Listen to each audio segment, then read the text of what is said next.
This episode is proudly supported by Powerhouse Parramatta. Powerhouse Parramatta will open in 2025.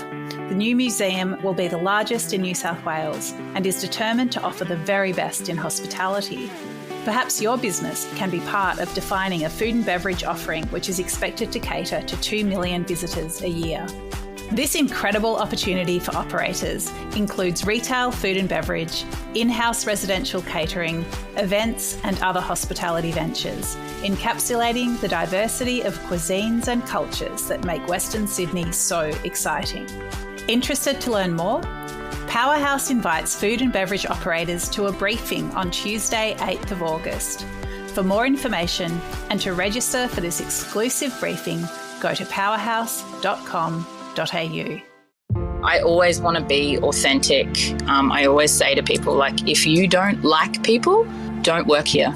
Like, if you don't genuinely like the human race, then Humble's not the place for you. Or I think hospitality in general. Hospitality is not the place for you. It is all about people and food. This is the Deep in the Weeds podcast. I'm Anthony Huckstep. We've featured many duos on Deep in the Weeds, formidable teams that combine their skills to deliver wonderful dining experiences. The industry is full of duos and teams that run on instinct, back their intuition, and belief in their own vision to create unique venues. Jade Tareha is the co-owner of Humble on Duke on the Sunshine Beach in Queensland. Jade, how are you? I'm good, thanks, Huck. How are you? I'm good. You're part of a pretty dynamic duo that's making a real statement on the Sunshine Coast there. What's it like teaming up with someone that's got completely different skill set to you to create something together? Oh, thank you. That's really nice. I hope we're making an impact and making a statement. I think it's almost easy because, you know, you've got my skill set out the front and you've got someone running front of house, and then you've got Stacey in the kitchen who, you know, it's not like I have to run around finding a chef and hiring a chef. We're already a team and we've already got that really strong foundation. So she just runs all of that, and then sometimes I might help her, like on days like today, on Wednesdays. But it almost makes it, I mean, it's hard work, but it almost makes it a little bit easier because you've got that person that you rely on heavily that you know is not going to ever let you down. So, yeah, I think we're really lucky. Like, I look at other businesses and speak to other business owners, and I feel for them if they're two front of house owners or two kitchen owners. You really want them to succeed. And sometimes it can be a bit hard if you don't have that other strength out the front or out the back. So, yeah, I feel really lucky. There's a lot of restaurants that are built on the vision of a single person, a restaurateur or a chef that has this idea of what they want to offer the market. When it's a joint sort of shared vision like this, how do you balance and create the offering that you're both pleased with? Balance. Balance is probably really hard to find in all aspects of what we do. There's no real work-life balance, and there's no real, but I don't know, it just happens. Like we've become more focused. We're trying to not get distracted with things and really setting time aside. I think Stacey and we sit down, we talk about something, or, you know, I'll have one of my crazy ideas and, you know, I might be peeling potatoes or cutting onions. I'm like, oh, we should do this. And she's like, okay, sure. And then, you know, then we've revisited again if it's a little bit out there. And then, yeah, we sort of try and make it work. She's, you know, pretty understanding and, you know, same with myself. Like, I mean, she's been in the industry a lot longer than me. She's a little bit older than me. So I certainly take her advice with things. And yeah, she's very talented. So we sort of throw ideas up in the air, or we write them down on paper, and then we sort of try and make it come to fruition. We've had Stacey on the show before talking about the creation of Humble on Duke and what you guys are delivering to the market. Tell us a bit about Humble on Duke from your perspective and what you've created there. Yeah, like we're really small, so we've got 14 seats inside the restaurant. If I had it my way, it would probably just be the 14 seats, but we have this beautiful community around us and locals that are coming every week, sometimes twice a week, which can be quite difficult because I'm running out of things to wear. But they're so lovely. And so we have like 2 little tables set up outside, and they generally will book anytime or just book directly with us. But the whole idea was to do something that we could both just do, like just us. So Stacey in the kitchen and then myself out the front. It hasn't quite worked like that. Like I have 3 staff out the front, Michaela, who works with me all the time on every night, and then I have 2 other very creative people that pop in and on other alternate nights and express themselves creatively, in the bar or on the floor with their personality. So, yeah, we realised really quickly that, okay, we need maybe some more, because our service for us is really, really important. Like we want people to feel like they're coming into our home. So, water that's in a glass that's half sort of empty is probably my pet hate, and everyone that I work with knows that, and they're like, okay, quick, we've got to top the water up. So, yeah, service is really, really special and important. So, yeah, Stacey's on her own in there. We recently, with the fact that we book out every night now, like we're a year and a half in, and yeah, we thought we were doing sort of like 28 covers a night, which is like 26 or 28 is the magic number. So we're like, okay, maybe we'll get someone else in the kitchen to help you, Stacey, like, because it's quite taxing on her body. And both of us, because we're in here, people think because we're only open at night that we, rock in at 3 p.m. And I'm like, no, we're in here at like 9:30, 10 in the morning, and she's prepping all day, making her own bread. And then we're just like, well, it's another human being to look after and to nurture and to make sure they're okay. So we dropped a night. We're now only 4 nights a week. We're Thursday, Friday, Saturday and Monday. So we thought that's that pressure of taking that off. That's like that 28 covers, and it allows us to have a day off. And then we actually come in, and Wednesday is a complete working day for us. I think every day is when you're self-employed. But, sometimes you get a half day, and that's really rewarding. But, yeah, like it's just us. It's just her in the kitchen. We have a junior that comes in and does the dishes sort of 4 or 5 in the afternoon and helps her. So we wanted to keep it small. And then we had 2 lockdowns, and that was when we first started gaining momentum. So we were, hiring more staff and more front of house, and maybe thinking we needed to get someone else in the kitchen for Stacey. And then we had those lockdowns. So it just reminded us to keep things small. So now when we get busier and we keep evolving and progressing, we're like, keep it small, keep it small, keep it small. Like we have that conversation maybe once a week, which is really nice. So we're like, keep it small, keep it small. And then when we've had, I think recently, one of our kitchen hands, he went away on a placement to work in Brizzy, and we didn't really have anyone else to replace him, but we managed, because we've kept it small, because we can manage our numbers, it works for us. The stress is still there, but yeah, it's a little bit more manageable. So I want to explore your approach to the front of house shortly, but take me back to when you were young. What sort of role did food play in your family? This is probably going to be, many people don't know this, but my family actually grew up as travelling showmen, and they owned food vans. So, yeah. So when I was I was dipping Dagwood dogs and making fairy floss and whipping cream for waffles when I was 15 years old. I think I was 16 years old when I thought I was the greatest and running my own food van. It was my uncle's. But so yeah, my mum was a single mum, so when I was younger, of course, my grandmother was a baker, and I think everyone licks the beaters on the, when they're making cakes and things like that. But food-wise, pretty, I'm not going to say dull, but pretty casual approach to food. Your chicken Kiev, your taco nights, things like that. I think, when my mum used to ask me what I wanted for my birthday dinner, I'd be like, oh, it's definitely tacos, Mexican tacos.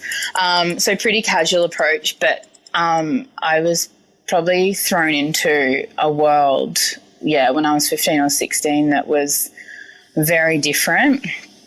I had stayed with my aunt and uncle and worked in food vans, and then they were like, okay, we need to probably get you to school now, because it was sort of a travelling show school. Yeah. And then I went to boarding school in Sydney, started year 7 there. And then every week, or probably not every weekend, probably when I was older, I was more of an asset to my aunt and uncle when I was older. He'd fly me to towns, little country towns in New South Wales or Victoria to run, big events, things like the St Kilda Festival, or the Moomba Festival, or the Sydney Royal Easter Show, the Royal Melbourne Show, things like that. So, don't worry, I'm not a cook. Let me tell you that right now. That's Stacey's domain. But I spent a lot of my teenage years doing that sort of stuff, and it's pretty interesting, events and food and things. Do you have any stories that you can share of those experiences that kind of really stand out? I think all of them are really special. Like every week you would go to a new town. My uncle had quite a few food vans, and my cousin would run one and I would run another, and it's like every week you're setting up. Every week. I can't even tell you the number of bags of fairy floss that I've made or got, I had to do it, and it was the worst. That was the worst thing that and it's such a joyous thing that everyone enjoys when they go to these shows, like agricultural or major shows. And the burns around my wrists from to sugar, or the Dagwood dog exploding in my eye in the deep fryer, and you'd still have to push on. I remember I was at Moomba Festival, and I reckon I was 16. It was the first time that my uncle was like, okay, you're running this one. You need to make sure you've got staff. You're going to have this person. You're going to have this many Dagwood dogs out here. Just cook the food. I'd be like, okay, cool. And we'd be earning money, like a week's worth of money for a restaurant within 6 or 7 hours. So you'd start at sort of 4 p.m., and then you'd work till midnight, and there'd be so much money, and there'd be mashed potato served instead of fries. Like, we were just so busy, like the gas couldn't keep up with the oil, and it's just such an adrenaline rush. That was when I had, when you're dipping Dagwood dogs, sometimes there's a little bit of water in there somewhere, or the batter won't stick and it'll explode. And I remember having oil in my eye, and it was like 10 p.m.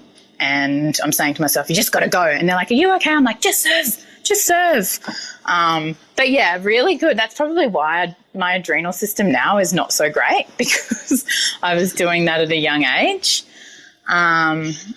Probably my other favourite show that we used to do was the Sydney Royal Easter Show, and my aunt and uncle had a food van down near like a really interesting itinerant area. So it was sort of all your farm animals and things like that. So it was like the only food van, and we were so busy. It was and much like restaurants, Good Friday is the biggest money earner for hospitality, restaurants and events and things like that when it comes to food, because you can't just go to a bar and have a drink on Good Friday.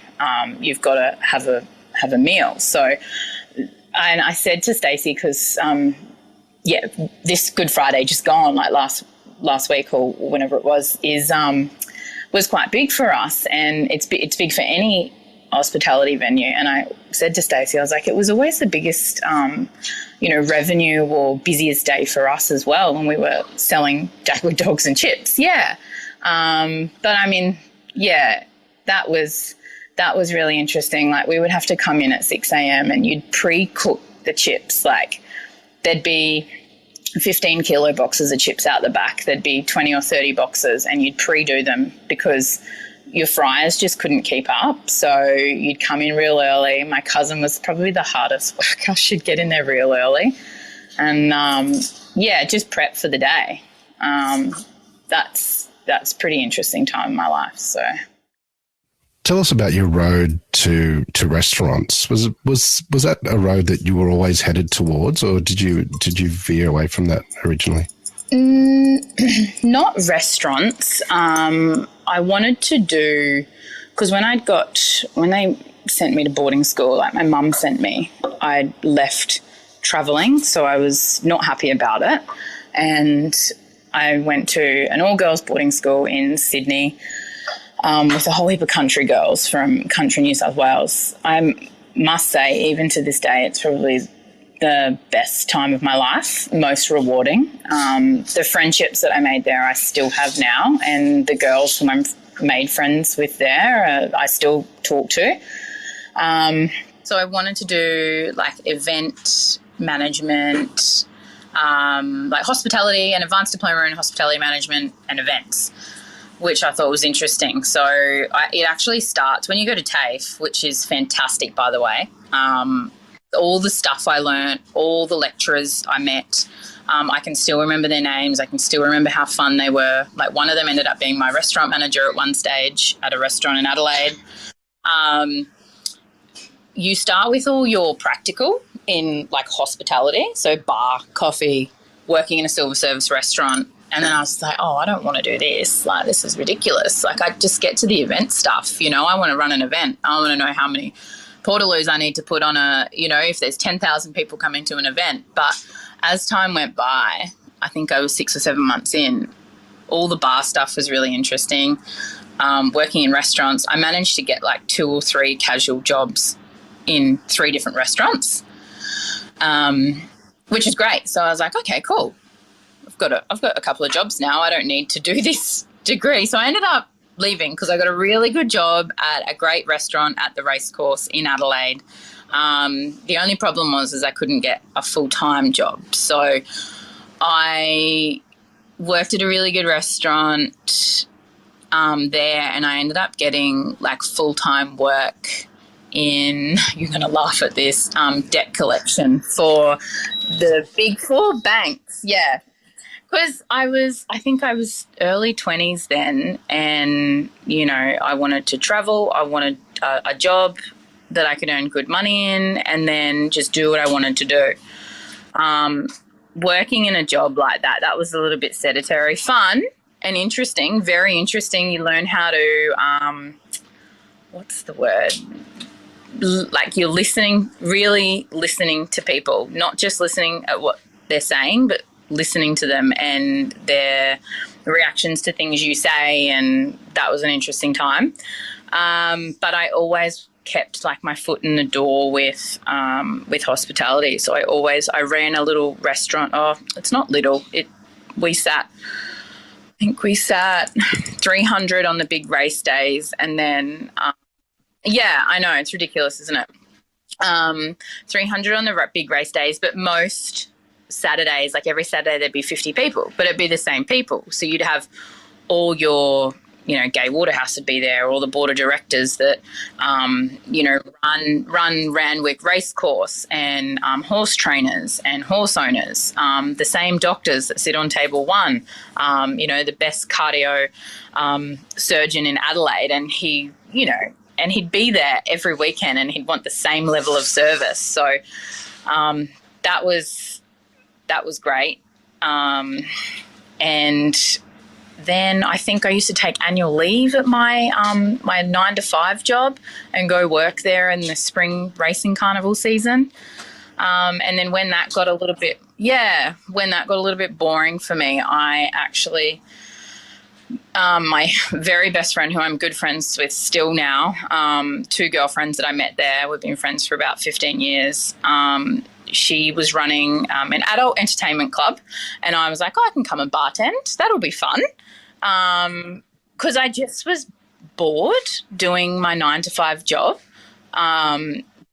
But it was, so I actually worked there in a nightclub for almost 8 years, and it was probably the most interesting time because I was meeting the same people, whether it be every couple of months or every week, building these relationships with people who are genuinely really nice and just want someone to talk to. And I think that taught me a lot about the human race and sort of how to treat people, or really interesting time. But I kept my other job until we moved to Dubai because Stacey opened up a restaurant with another very good chef over here in Australia over there. So I sort of let that job go, all my jobs go, when we moved. And it wasn't until we got back from Dubai that I just said, all right, we want to own our own restaurant. I'll just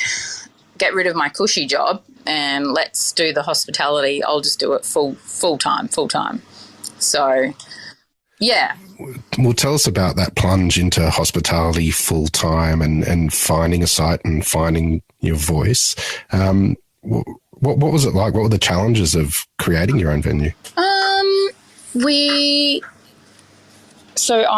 Stacey was a head chef at a little vineyard restaurant in Toowoomba. So from Dubai, we moved to Toowoomba because that's where my parents lived at the time.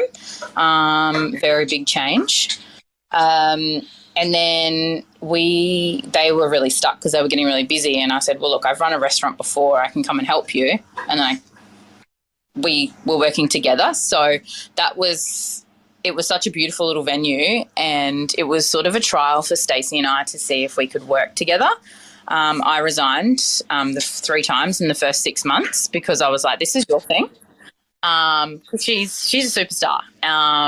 But I did help, put things into place, make sure the restaurant was running smoothly and just help and assist them. And I think we were there together for a year. I think after sort of 7 or 8 months, I realised that there's this other side. I'd been with Stacey for quite a few years, but when you're working with someone and you're working with your partner, you never really understand or see that other creative side of them.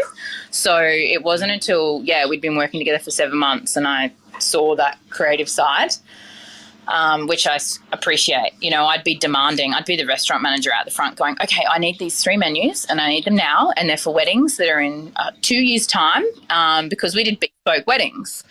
So I would meet with them, have a conversation, and I'd then chat with her and she'd design a menu based on them. Like, for example, one couple we hosted their wedding for, he did Rocky Mountain oysters as a canapé, which are, if you Google that, they're actually bull's testicles, cooked, crumbed, and then served. And he made sure that we didn't tell his mother-in-law what they were. Anyway, they're delicious. I don't know if anyone else has cooked them. They're actually really delicious, but the story to tracking down bull's testicles are actually really hard, and it's quite a funny story. And there was another funny, we did green ant icy poles and things like that, sort of bespoke little wedding. Yeah, like just fun stuff. We wanted to do something a bit different, and the owners were like, yeah, let's do it. And it was beautiful. But from there, we'd worked a year together, and then we'd resigned because we were going to travel overseas. We were going to one of the world's best restaurants in Italy and had planned a 6-week trip to go to Europe and then spending some time in Italy and go to Massimo Bottura's restaurant. And that was sort of booked for May 2020. Whenever the lockdown was in March, it was a couple of months after that, and I thought we were still going, and that didn't happen. But from Toowoomba, we moved to the Sunshine Coast, and I worked for another great restaurant here, and they were cool with me going overseas. I started probably a month before the pandemic. Stacey was taking like a couple of months off, and then the pandemic hit, and then it was interesting because I'd only been working at this place probably just over a month, and we didn't have any friends here. We'd managed to get a little place in a little hinterland town, probably 20 minutes from Sunshine Beach. And then lockdown happened, and I don't think we sort of went back into work for a few months. And we had always just thought about, we'd got our money back from our trip, and we said, okay, what should we do? Should we open our own place? And we just were looking at spaces that were available, and right next to the restaurant I was working at, right next to that, or sort of 3 or 4 shops down, there was this little tiny space full of crap, like chairs to the roof, tables to the roof, cutlery, glasses, plates, 2, 3, 4 fridges. There was 4 fridges in here.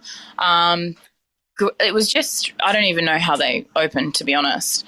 And we looked at this in another space, and this one already had everything in it. We haven't used most of the sort of stuff that's aesthetically pleasing. We got rid of that and started fresh. But stuff like the grill, oven, extraction was in. So it was almost, because when we wanted to open our own restaurant, we wanted to do it ourselves, and we didn't want to get a loan, and we wanted to spend our own money and do it all ourselves. So that played a huge part, you know, having the oven there and the extraction and the grease traps already in, it's sort of all set up. That saves you sort of $15,000, maybe if not a little bit more. So, yeah, we sort of coming out of the pandemic when I think restaurants were limited to 20 or 50 people in their restaurant, we just started looking at spaces, signed. It took probably a couple of months to sign, but we didn't really know what we were doing. Like, our accountant was like, just do a business plan. So I was like, okay.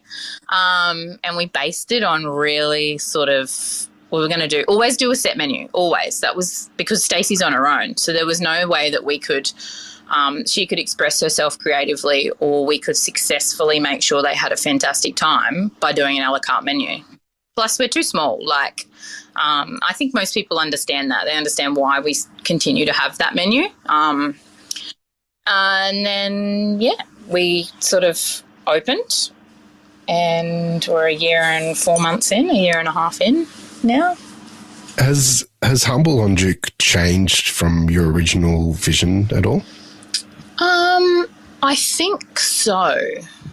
For me personally, when we opened, I was like, okay, really small, 14 seats, not a degustation, but sort of a degustation. You know, we've been to a lot of those restaurants, but we've sort of gone, it's more a community restaurant. Like, we've got the same people coming back every week, the same people that are having banter with me that make me feel good. When I feel shitty, there's a lady, Rachel, that I message because she's been here every week since April last year, and I just message and say, hey, what are you doing tonight? You want to come for dinner? You know, if we've had a bad week or a bad day, and she will just say, yep, we'll be there, you know. They were here on our year anniversary and brought champagne. She messaged me Sunday, just gone, for a table for 5 on the Monday when we were already booked out, and I said, sure, let's do it. And then Stacey cooked for 41 people, which is the most she's ever cooked for. But I don't know, it's changed in the aspect where, yeah, we've realised that building relationships now is much more important than putting people and numbers through the door. So it's really important for me as well. Like, I would say for Stacey as well, but it's really important for me that the people who I work with, the people who are coming into our restaurant, that I'm building a relationship with them, that I make them feel good. I want them to feel good. You're coming into my home. I spend more time here than I do at home with my dog. You know, when my friends would feel shitty in Adelaide, I would cook food and invite them over. So, you know, it's a little bit different. People are feeling good when they come to the restaurant here, I hope. But if you're having a shitty day, come let Stacey cook for you. Let me give you some wine. Let me open up some of my favourite wines for you. Let's try something different. Yeah, it's sort of gone from that. I had this vision, but I've obviously gone to all these restaurants across the world. Oh, yeah, fancy, and it's not. It's a humble little home. I know that sounds ridiculous, but it's just our little home, and we want, Stacey's food is beautiful. I know that. We don't always get it right. We make mistakes. We're human beings, but for the most part, I think we're doing okay. You mentioned when you were working at the nightclub that you learnt a lot about people, and front of house is all about managing perceptions and people. Tell us what you mean by that and how that translates into what you do. I think authentic, be honest, and just make people feel good. Probably not. I always comment on people's outfits because I don't know if you've seen what I wear, but it's pretty loud most of the time. But it's really nice because a lot of men and women who come into the restaurant are wearing loud shirts. The other night I had a gentleman here and I said, do you want to start with a cocktail? And he's like, yeah, sure. Just get Sonny to surprise me, which is my really creative bartender. I said, all right, beautiful. Why don't we just get him to make something that matches your shirt? And I literally just said that to Sonny. I said, can you please get a cocktail for table 3 for the gentleman so it matches his shirt? And then he just goes on this thing and he's like, okay, cool, yeah, I can do that. But they walk in, they walk in the door or walk up to the restaurant, and if I see something I like, I'm going to tell them. And probably, the last time someone said that to me was probably, last week when they're like, oh, I love your pants or I love your dress. And it makes someone feel good. Like there's a level of endorphins that are released in your body that make your day better. It could make your day better. So for me, when people come in here, I want them to feel good first and foremost, feel comfortable. But I want to be authentic in all of my delivery. Like I always say to people that I hire, because I've worked in venues where, I've been guilty of it and gone, oh, God, that person on table 2, And for me, now I'm here, and if Michaela says to me or someone says, oh, that I'm not sure, I don't quite get table 2, do you reckon you can go over? And it's not a game, but it's almost like trying to understand them, understand what they want. So I'll go over to, table 2 and go, hey, what are we feeling? What do we want to do tonight? What do we want to drink? Do you want to have a cocktail? Should we just feed you? And I relay that because she's a little bit younger than Stacey and I, but she's learning, and it's such a beautiful thing to watch. And it's just understanding them, understanding what people want, reading people, I think. But, yeah, I always want to be authentic. I always say to people, like, if you don't like people, you don't work here. Like, if you don't genuinely like the human race, then humble's not the place for you. Or I think hospitality in general. Hospitality is not the place for you. It is all about people and food. In my eyes. So, I want people to enjoy what they do, and when they have a difficult person, it's just learning to understand them, and learn what makes them tick. That's interesting for me. That's what makes me. I can have people come in here and just have this big wall up. And then, Stacey's food helps with that, because as soon as they have that first soup, they're like, oh, this is good. Oh, this is nice. And I'm like, okay, so do you want to do the wine pair now? Like, I don't really pair or match wine to Stacey's food. It's more, what I'm drinking at the moment, what's fun, what's got a bit of attitude, or my favourite winemakers. Like, it's not about that. There's this level of unpretentiousness that we want to put out so that people feel comfortable. And like 9 times out of 10, you'll get a table that are just like, oh, I'm just going to have the one glass, or I'm going to stick with sparkling water and just do this menu. And then 10 minutes into it, they're like, hey, can we switch this? Can we do the feed me and get the extra side and get the extra dessert? And then can I just go, let's just do all the glasses in the wine pair. We'll just do 3. I'm just going to leave the car here and it can have a sleepover. And I'm like, perfect, let's do it. It's such a nice thing to see. You see people come in with, hesitation, or they're a bit dubious, and you take them on this journey and they're 10 minutes in and they feel comfortable. It's really beautiful. I really like it. It's something I enjoy seeing. You've had Humble for about 1.5 years now. What sort of impact has it had on you? Has it changed you at all? Has it changed me? If I can tell you all the funny little health issues I have now, it would just be so hilarious. But like I have orthotics now. I don't know if these are old people things or whether it's just from me being on my feet. Like I've worked on my feet my whole life mostly, done 12 or 15-hour shifts. But yeah, this health-wise, it's a journey. I think there's like a level of anxiety, and I think everyone can agree with me in, when you're running front of house or even in the kitchen, there's that level of anxiety that everyone has before service. I think I've always maybe had it, but when you're older, you realize what it is. And pressure. There's a lot of pressure. But it's been really beautiful. Stacey and I now, we just dropped down to 4 nights, I think a couple of months ago. We feel much better, but we were distracted initially. So now we really dedicate, all of Wednesday is work, and then all of Tuesday is research. We drive down to Brisbane once a fortnight or once every 3 weeks to go for dinner and meet other people who own restaurants and owner operated. I think for me, it's made me more patient, made me a little bit more anxious, but also trying to find, there's no such thing as balance. People say that you got to find the balance, but I personally can't. It's more of one or more of the other. So I think it's just appreciating the smaller things. Like last night we bought a whole heap of wines and we tried them last night to potentially put them on the wine list, and then Stacey made a curry and then the dog was there and we just had a fantastic time because we sat down on the couch eating curry and trying wines. It's just little things like that. They're quite beautiful. What do you love about what you do? Oh God, that's a heated question, isn't it? What do I love? I think I have my own little home where I can express myself creatively. I love wine. I've spent a good 12 years in Adelaide. I grew up there.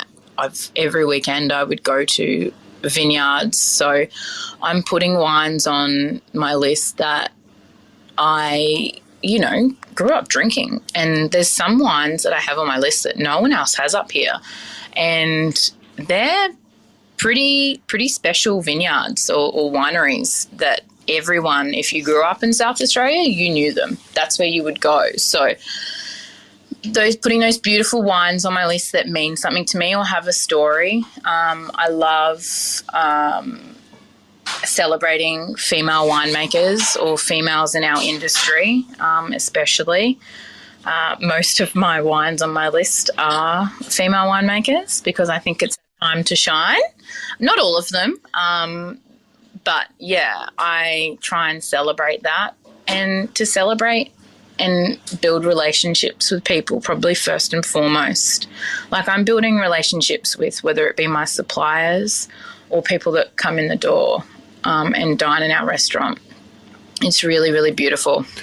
Well, Jade, it's an absolute honour to hear just a part of your story today on Deep in the Weeds. Please keep in touch and would love to catch up again soon. Yes, please. Thank you for listening to me waffle on. This is the Deep in the Weeds podcast. I'm Anthony Huckstep.